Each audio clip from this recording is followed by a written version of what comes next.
Shalom, saudara-saudara yang terkasih. Kita patut bersyukur bahwa kecanggihan teknologi boleh terjadi dalam hidup kita sampai saat ini. Sekalipun pandemi masih terjadi dan kita tidak bisa hadir di ruang ibadah kita, tapi kita masih bersama-sama dapat mengikuti ibadah secara online di rumah kita masing-masing. Tentu saja ketika pandemi terjadi, banyak pergumulan gereja di dalam mewujudkan ibadah-ibadah yang dilangsungkan secara online ini.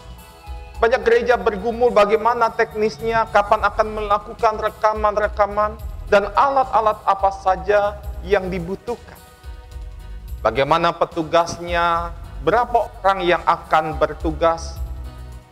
Bukankah kalau terlalu banyak orang yang akan bertugas di ruang ibadah untuk rekaman, bukan itu berarti berkerumun dan kita tidak melakukan physical distancing. Dan gereja juga bergumul bagaimana persembahannya. Apakah persembahan itu bisa ditransfer ke rekening gereja dan lain sebagainya. Yang terpenting bagaimana pelaksanaannya supaya umat dapat mengikuti ibadah dengan baik. Tetapi ini menjadi pergumulan setiap gereja, pergumulan setiap keluarga. Keluarga juga bergumul apakah akan mengikuti ibadah secara online ini melalui televisi yang layarnya lebih besar dan bisa dinikmati oleh semua anggota keluarga. Apakah keluarga ikut bernyanyi walaupun hanya sendiri yang mengikuti ibadah? Apakah kita harus berdiri ataupun duduk? Apakah kita boleh tidak mandi? Apakah kita harus mengenakan pakaian yang rapi seperti kita biasa datang ke gedung gereja kita? Nah, saudara-saudara, beberapa pergumulan ini bisa dijawab sendiri di dalam hati. Ya, kita melihat di media sosial, teman-teman kita maupun saudara-saudara kita membagikan foto-foto mereka ketika mereka beribadah bersama dengan keluarga. Sangat indah. Biasanya Bapak bekerja di luar kota, ada yang kuliah di luar kota misalkan. Tetapi ketika semua harus bekerja dan belajar dari rumah, kita bisa beribadah bersama-sama. Tentu saja ini menjadi hal yang patut kita syukuri bersama-sama di tengah-tengah pandemi COVID-19 yang masih terjadi. Untuk beribadah secara online di kosan juga tidak merasa sendirian. Karena pada waktu yang bersamaan, banyak umat Tuhan juga beribadah bersama-sama. Walau tentu saja di tempat yang berbeda-beda satu dengan yang lain. Bersyukur lagi saudara-saudara, sudah 1 tahun lebih ini kita beribadah secara online. Ada yang semakin sudah rindu ya untuk beribadah bersama-sama di ruang ibadah kita. Banyak umat Tuhan, banyak anggota jemaat yang bertanya, Pak, kapan kita bisa beribadah bersama-sama lagi di gedung gereja? Tapi saya selalu mengatakan harap bersabar. Ya, kita masih terus melaksanakan ibadah secara online ini. Banyak umat Tuhan yang haus sekali akan firman Tuhan pasti. Tidak berlebihan kalau kita bilang pandemi yang terjadi saat ini membuat orang semakin haus akan kebenaran firman Tuhan. Karena itu saudara-saudara, mari kita tilik lagi ibadah kita. Yang bersama keluarga mungkin seringkali kerap mendengar hal berikut ini. Banyak yang mengomentari siapa itu pemandu pujiannya.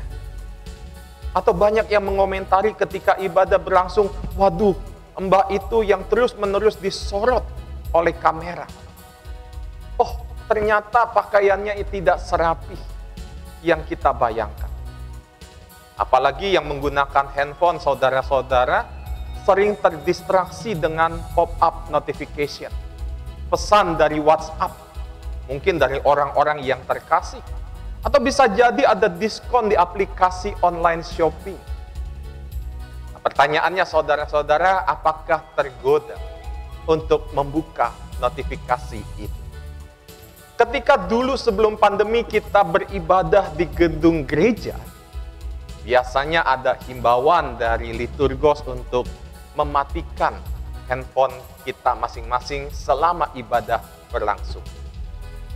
Nah, tentu ini dimaksudkan untuk kita sama-sama saling memahami bahwa kita hadir karena kita akan bertemu dengan Tuhan kita. Bayangkan saudara-saudara, kita akan berjumpa dengan orang yang sangat-sangat penting dalam hidup kita. Tidak ingin ada gangguan di dalam perjumpaan itu. Betul ya, saudara-saudara? Tidak hanya penting, pribadi yang akan kita temui dalam ibadah kita ini adalah pribadi yang kudus.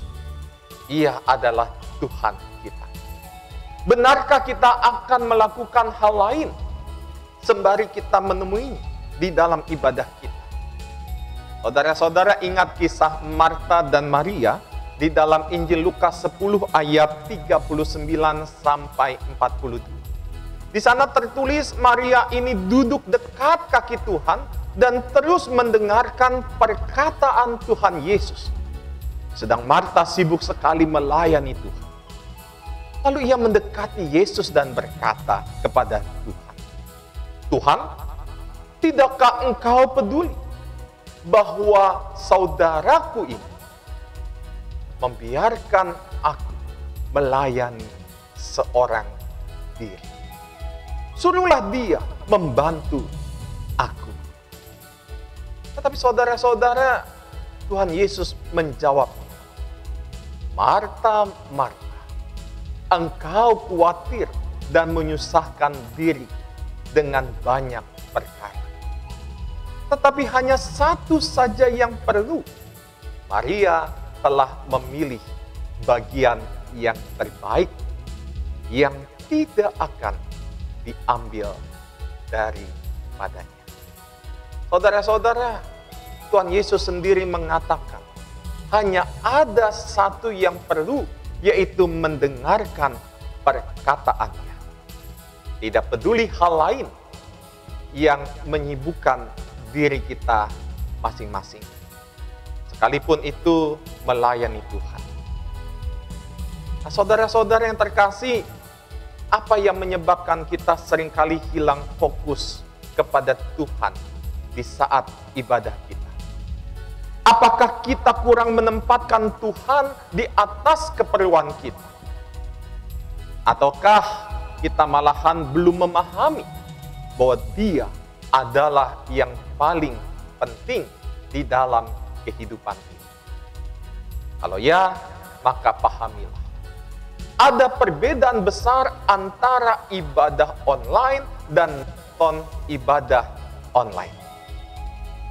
Saudara-saudara, kalau kita benar-benar ingin bertemu dengan Tuhan di dalam kehidupan kita, dalam ibadah kita, apapun keterbatasan di dalam perjumpaan itu, pasti kita akan menghargainya. Bukan berkomentar, ya, bukan untuk saling membahas kekurangan-kekurangan yang ada di dalam ibadah online yang kita lakukan sampai saat ini. Yang terpenting, kita bisa berjumpa dengan Tuhan di dalam ibadah kita. Kalau kita benar-benar rindu berjumpa dengan Tuhan, maka kita akan menghiraukan hal yang lain, termasuk notifikasi-notifikasi yang menarik hati kita ketika kita beribadah melalui handphone kita. Karena Tuhan lebih memikat hati kita. Lagi pula, rugi saudara-saudara jika kita hanya nonton ibadah online saja. Satu, kita rugi kuota internet. Yang kedua, kita rugi kesempatan bertemu pribadi yang paling penting di dalam kehidupan kita. Karena itu saudara-saudara, sekalipun kita melaksanakan ibadah secara online, mari kita terus menyadari bahwa ada satu pribadi yang akan kita jumpai di dalam kehidupan kita. Saudara, ibadah onsite ataupun ibadah online tidak ada yang berbeda. Hanya ruangan saja yang berbeda. Kalaupun kita melakukan ibadah secara onsite, apakah betul-betul hati kita mau arahkan kepada Tuhan? Tetapi sekalipun kita melaksanakan ibadah secara online, kalau hati kita benar-benar tertuju, kita arahkan kepada Tuhan, maka ibadah itu adalah ibadah yang berkenan kepada Tuhan. Karena itu saudara-saudara, saya harapkan kepada kita semua yang mengikuti ibadah di GKI Villa Melati Mas, mari kita bersama-sama mengikuti ibadah secara online ini tepat pada waktunya. Karena dengan jam 9 kita mengikuti ibadah bersama-sama, itu berarti kita sedang bersekutu bersama-sama dengan seluruh umat yang hadir di dalam ibadah online. Jangan terlambat. Apalagi kalau kita mengikuti ibadahnya ya setelah ibadah itu selesai, ya entah itu jam 11, entah itu jam 12 ataupun esok harinya. Itu bukan ibadah, saudara-saudara.